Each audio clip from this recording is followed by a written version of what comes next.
کیا جس چیز کی انسان آرزو کرتا ہے وہ اسے ضرور ملتی ہے؟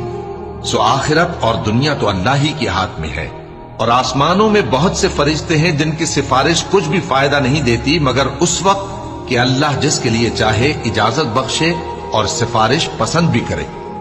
جو لوگ آخرت پر ایمان نہیں لاتے وہ فرشتوں کو لڑکیوں کے نام سے موسوم کرتے ہیں، حالانکہ ان کو اس کی کچھ خبر نہیں۔ وہ صرف خیال و گمان پر چلتے ہیں، جبکہ خیال و گمان حق کے مقابلے میں کچھ کام نہیں آتا۔ تو جو ہماری یاد سے روگردانی کرے اور صرف دنیا ہی کی زندگی کا خواہاں ہو، اس سے تم بھی منہ پھیر لو۔ ان کے علم کی یہی انتہا ہے۔ تمہارا پروردگار اس کو بھی خوب جانتا ہے جو اس کے رستے سے بھٹک گیا، اور اس سے بھی خوب واقف ہے جو رستے پر چلا۔ اور جو کچھ آسمانوں میں ہے اور جو کچھ زمین میں ہے سب اللہ ہی کا ہے، اور اس نے خلقت کو اس لیے پیدا کیا ہے کہ جن لوگوں نے برے کام